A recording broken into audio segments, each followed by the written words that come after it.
Hi, Monica Mitchell here from That Matters Live, and we are coming live from the Center for Social Innovation in New York City on the West Side.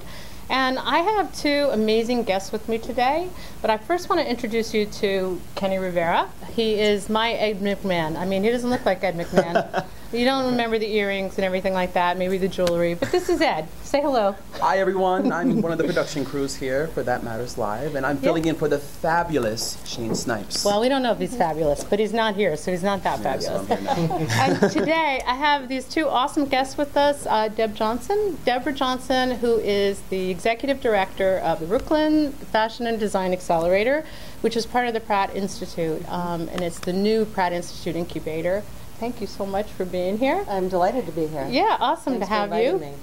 And also Rob Sanchez, who is okay, give it to me, Chief Strategy Officer. Chief Strategy Officer, yes, CSO. Okay, Yep. Good.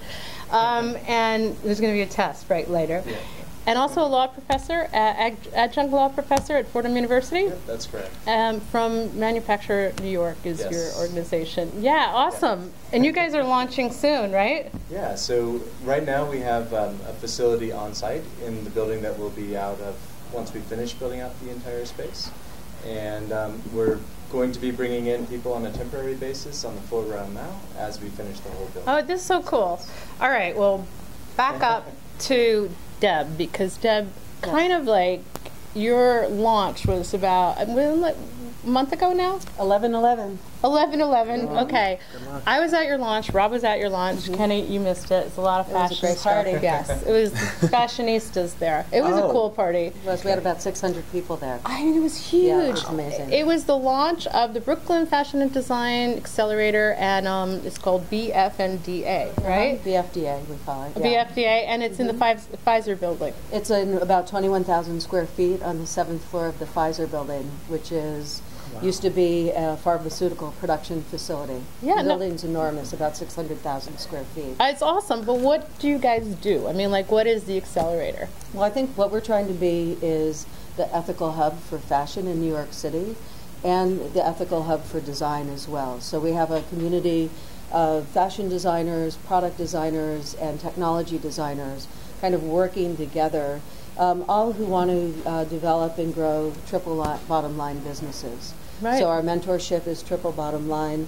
We have a sustainability lab that's open to the public who, you know, a lot of people want to do it the right way, but they just don't know how. It's really difficult. So you can come in and we can help you make some of those, you know, initial decisions. But I think one of the most exciting things we have is manufacturing for New York City designers who need to do short run production.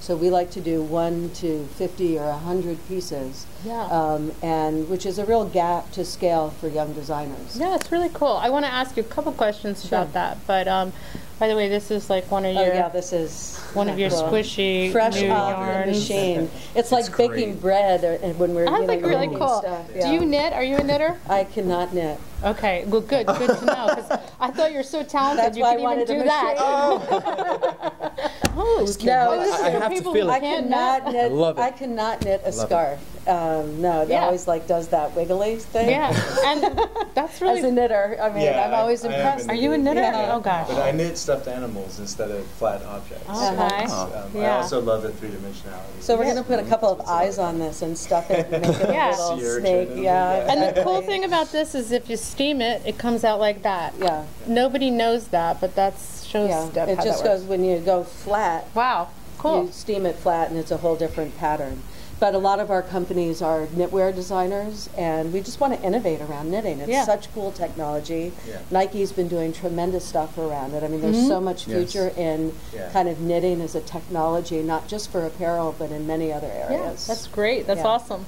Tell us, Rob, a little bit about Manufacture New York. It's 100,000 square feet. 160,000. Oh my gosh. Yeah, what are you it's going to a do with little that? You're going to, mind-blowing. like a pool? You're going to put a swimming pool in there? Because I like to That'd swim. be amazing.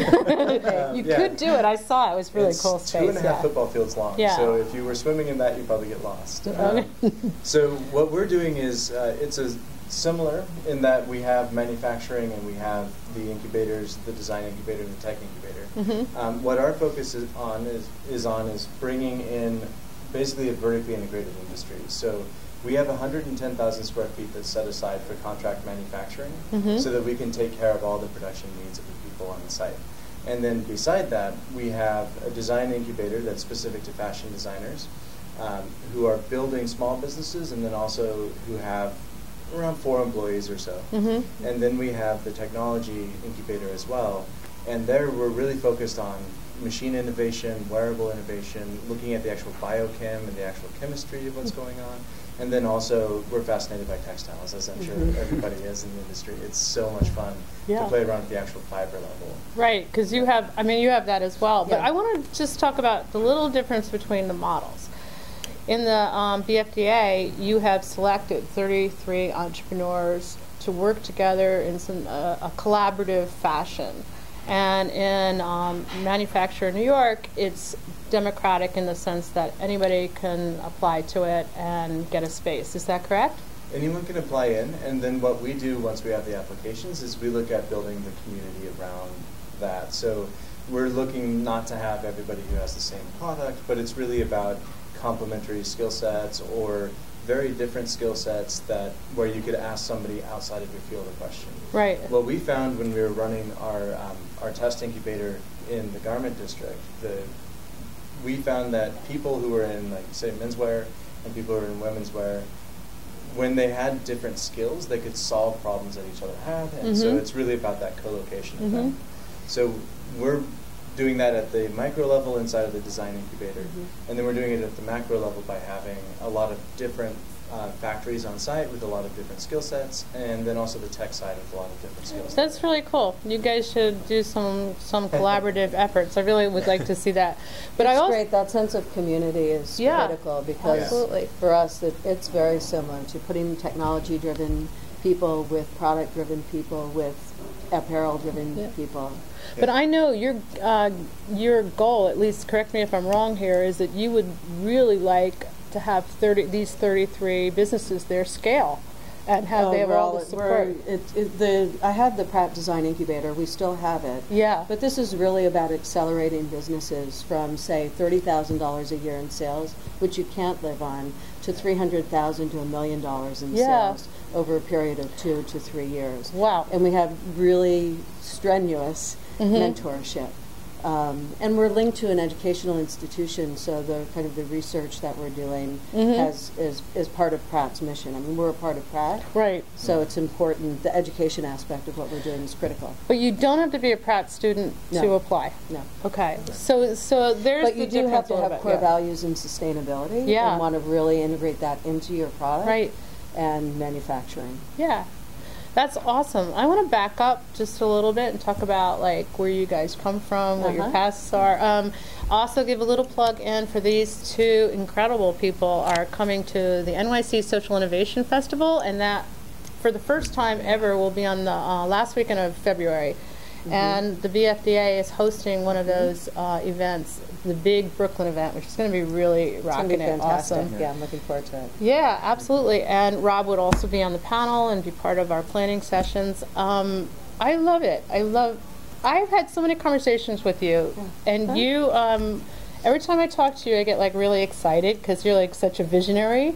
Yeah. Tell me something about how you figured out in 2002 Right. to open up the Pratt Institute Incubator. I mean, what were you doing before then? That was like way, way ahead of the curve. So tell me about that. It was, and I think it was when in Brooklyn there were people graduating from Pratt and combining forces to get studios. Artists kind of have been doing this for a while. So they're, for me, the original entrepreneurs, maybe the bravest entrepreneurs. But, I was chair of the industrial design program. Right. And people were designing really great products, and they were turning into portfolio pieces and just evaporating. And that made me nuts. Both my parents were entrepreneurs. I had 3 businesses before I went to college. Wait, okay, stop. We're going to freeze you right there. Your parents were entrepreneurs. Oh, absolutely. What do they do? My father started a computer networking, modems, multiplexers, networks in Pretty early on. 1969. Whoa. So I was involved in sort of computer technology Wow, cool. very, very, very early on. And the days when they were still like doing patch Oh, coats. man. So cool. Yeah. And then what were your businesses before you got to Pratt? I did photography and video. Wow. And when I was about 7 years old, I had a mouse company. You had a mouse company. So your first business was when you were 7? Yeah. You sold mouse? You We incarcerated sold, them? Yeah, well, I sold. You imprisoned I had little mice. They had babies. I sold them to the pet store Oh, my gosh. until I found out that they were selling them for snake food. And then it was Oh, over. yeah, that was it. Yeah. I'm a vegetarian, so this was devastating to me. You know, it's like really, oh my gosh, that would be devastating to any 7-year-old actually, because you don't It was. think of that, right? Breeding snake food. Yeah. You know, But anyway, I wanted Yeah. to create, getting back to your Yeah. question, I wanted to create a place where some of those ideas could potentially turn into viable businesses. I love that. And I had Cool. these 2 kids that I didn't want to leave. They were so great. They were so innovative. And at graduation, I was talking to Mike Mara's aunt, and I was saying, I just don't want Mike and Peter to leave. And Mike heard me, and he said, well, if you give us a place to stay, we'll stay. Or to work, we'll stay. And that's how the incubator started. He said, done. I found a place. We started the incubator. Yeah, and it was actually, it's hugely successful. I know funding's a huge issue, and Pratt was funding it, so that's like a little thing off the table. That's a little sweat equity. Pratt basically, they did not fund it. Oh, they did not fund No, it? they gave me a place, and I was being paid my salary for the work I was doing, How did you fund doing it? other things. We just bootstrapped it like any entrepreneur. Really? It doesn't Oh, start I with didn't know money. that. It starts Yeah. with passion. It does start with passion. Yeah. You're so right. Yeah. So, all right, I'm going to come back to that because I want to know how that works. But Rob, you had an online gallery, like an art. You're both artists, by the way. She's an incredible artist, and I read in your background that you were a sculptor and a painter and photographer. And I'm a actually not photographer. a painter. I'm terrible at that. Okay. But for me, it's 3D. Yeah. And then using photography to capture 3D objects. So that's really my background. what was the gallery that you had? So we ran Crosby Street Gallery. It's Right. now it still exists, but now it's more of a passion project for my wife and my best friend and I. Right. You did that with your wife, who's now part of the NYC EDC, Economic Development Council, and Yep. one of your friends. And what was that for? What did you do? So what we were doing was taking advantage of the recession in 2008 and taking over vacant spaces and making those into artist spaces. So we had a series of pop-up galleries from Governor's Island to New Haven, where we had a space for 9 months in the Ninth Ward. And In New was Orleans? Really, no, inside of the Ninth Ward. In New Haven. New Haven, Ninth Square. Like there's I thought you were talking about the Ninth Ward no, where no. like Hurricane No, Katrina no. was. I'm like, oh, that's good. Yeah. So, but that actually was an interesting neighborhood that was all Section 8 housing, Okay. and they were trying to activate the streets and make it a safer, nicer place to live. And so we were there for a long time. Did it help? It definitely did. We saw a huge increase in foot traffic in front of this, our area. And then we actually had a co-working space that was adjoined to us. Not us, but another company. And they did so much work and so much business that they now are nationwide. So it was Yeah. pretty amazing to have Right. that be the start. You know, I looked at public schools in New York. I've gone outside, I've gone inside, and I keep thinking that if they just had a paint job, you know, like you walk in and there's like gray everywhere, and Yeah. like windows are like this big, and like There's a everything. Pratt grad, Ruth Schumann, who actually goes in and gets volunteers to paint the interiors. Yes, To definitely. make them livelier and Make them look good, feel Yeah. good. You've Exactly. got to like the environment you work in, Sure. right? So I want to talk to you. That switches me back right to education. You're like, you have incredible foresight to things. I mean, the incubator is just one of those.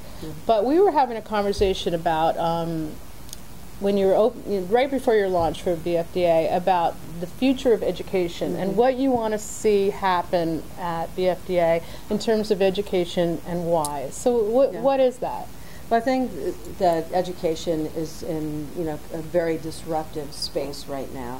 There's a lot of challenges when you have online education, sort of challenging and providing great product. And so it really starts to say, well, what is traditional education about? And so what we're looking to do is, well, I'll be the first for-profit model at Pratt Institute, so we'll actually bringing in money, which is really BFDA is for profit. well, it's nonprofit, but it will create a profit that Yes, will go back to the sure. institution Wow. as a way to not tap tuition dollars for what we're trying to do. You know, tuition is ridiculous. That we make people pay to be educated in this country drives me crazy. Me too. It's our biggest, most important resource, and we have to encourage it as best we can. And eventually, we'll probably be a degree granting entity of Pratt as well. So you'll come in with an idea and leave with a business and a degree. So it's experiential, and it's also Very much so. at the low end of cost. Yeah. So it's not prohibitive. I could basically provide the education for 25% of what it costs most schools Wow. to do a graduate degree. Yeah, and you're working for a private institution. That's incredible. Yeah. Now, you also, you're an adjunct professor of entrepreneurship at Fordham. That's correct. The biggest challenge for entrepreneurs isn't the idea or the passion, I find. I mean, because if you're an entrepreneur, you already have the passion, you got like 95 ideas, and like which one do you start with, and how do you structure it, and how do you sustain it is the big question. So is that the question your students ask you?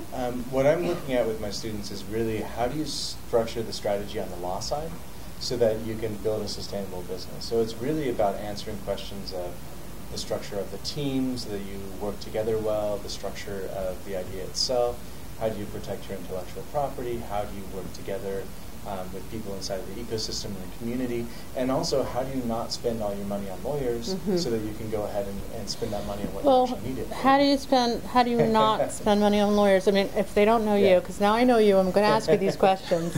How do you not spend money on lawyers? Do you like mail it away, or like go on the internet, rocket lawyer? There's a lot of actual advice that's out there for young entrepreneurs. What I want entrepreneurs to think of lawyers as is you find a lawyer who can give you business advice and legal advice. Now, there are not all that many lawyers who are comfortable doing that or who will allow that to happen, but you identify those who will, and that's going to give you a leg up. So when you ask, do I need this contract? They can actually think about whether you do or not. So That's a good idea. A good example would be if you're going to spend $5,000 to get the contract right, but if you're only going to make $3,500 on that contract, it doesn't make sense to even have a contract. Have a handshake deal, move forward together, and do it the old school way. But if you have a long-term recurring contract that's going to spend or going to generate $50,000 in cash, then it makes sense to document it. Right. So it's really about how do you only spend the money on what you absolutely have to, and what can you kind of let slip a little bit, knowing that you can fix it later. And usually people slip on lawyers, and that's probably not the best place always to do it.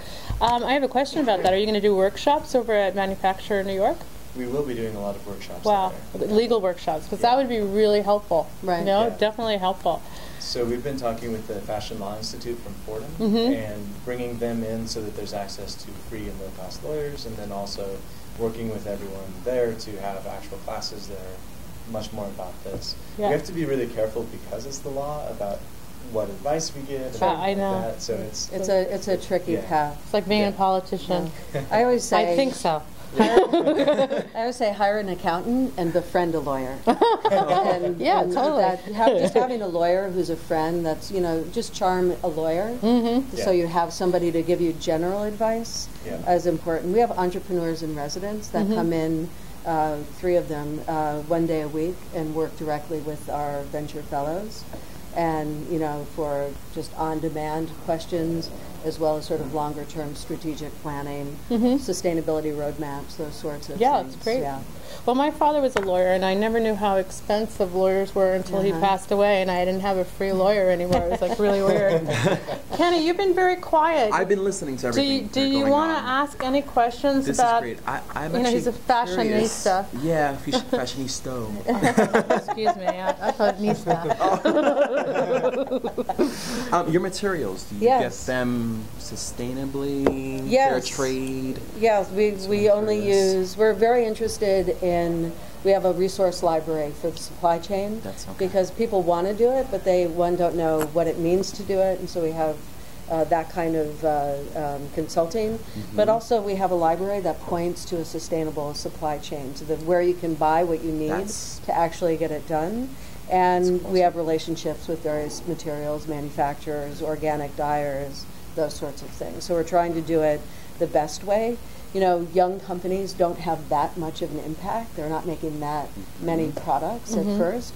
but we want them to understand where those key decision-making points are, so when they are coming up, they go, I can do this now, and they can make those choices.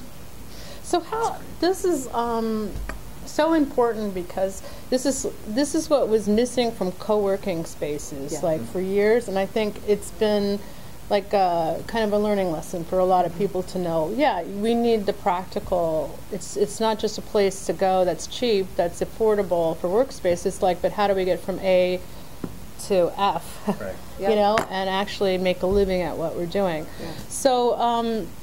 Is that part of what you're doing for Manufacture New York? Who started it? It was Bob? Yeah, so Bob the Bland. woman, Yeah. Bob Bland. Bob Bland. Yeah, she had been a designer for Right. 7 years and was making everything in New York, making everything in Brooklyn, and was noticing that a lot of people were struggling with that.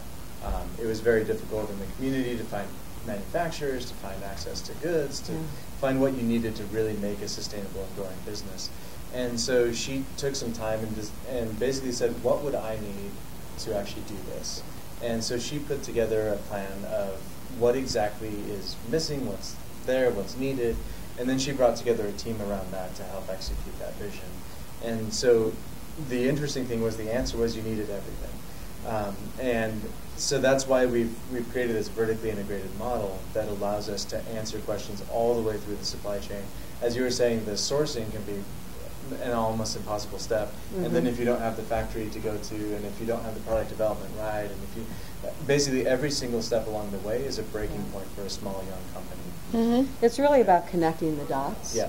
and finding resources. So for our small run production, what we look forward to is getting them to the point where they're meeting the minimums of manufacturers in New York. They may be at Manufacture New York, they may be elsewhere in the city, but though they are then, they're interested in talking to designers when they're doing over 100 units or so, and that's why we're sort of specifically in this gap space Yeah. to get them to viability so they can support and make vital the rest of the kind of value chain. What I think is so interesting about you both individually and also, what you're trying to do is that it's a combination of, it's the artist entrepreneur. And everybody would, including myself, for years it was just like, oh, let's just create something because we love it and we can't stop. But then you get really frustrated, and it becomes very challenging to really, make a go of it. So I think that what you guys are doing, I think you're on the forefront of it, really, because we're just starting it here at CSI, but we really haven't gotten quite there yet. That actually is a really good model that you have. We're trying to work that out, but I think that's We'll see. We'll both see. Yeah, I think that's the biggest question. We're open for business. You're going to be open Yeah. for business pretty soon, and it's and I've got a lot. This has got to be. It's a business model. We're as entrepreneurial as the people who are in our space. So we ran our pilot program for a year, gathering information about it, so that now we can roll that into the big program. And for us right now, the question is scale. So we started out with classes of 15 people in a 1,200 square foot space. Now we're in this massive 160,000 square foot space, and we're jumping from 15 to 75. So what happens there? And it's going to be a lot of fun to figure that out, and then also working. He says fun. The other great thing is that there's an is. ecosystem now in the city that wasn't there even a year ago. Yeah. Where there's a lot of people that can work together now in a way that wasn't even contemplated before. Well, that's a good place to end, I think, because what we're talking about today is collaboration. That's what we're moving towards, and also at the Social Innovation Festival, that's our whole point of bringing everybody together to share resources and ideas and thoughts and get everything running. So that's really what it's all about. It's about collaboration. It's about working together, because I really do believe that we are on the path to changing the world, and this is just part of it. And like what you're doing is amazing and awesome. And helping entrepreneurs and helping young people and helping us all, work together. This city is going to do it. New York's going to do it. We're going to be leaders in this.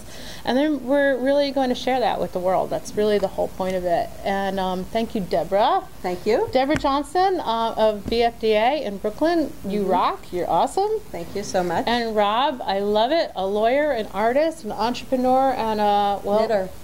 What? A Knitter. A knitter. A knitter. Oh my God. I'll never try to knit. It's just too scary. Oh, it's it's like my amazing. cooking. No way.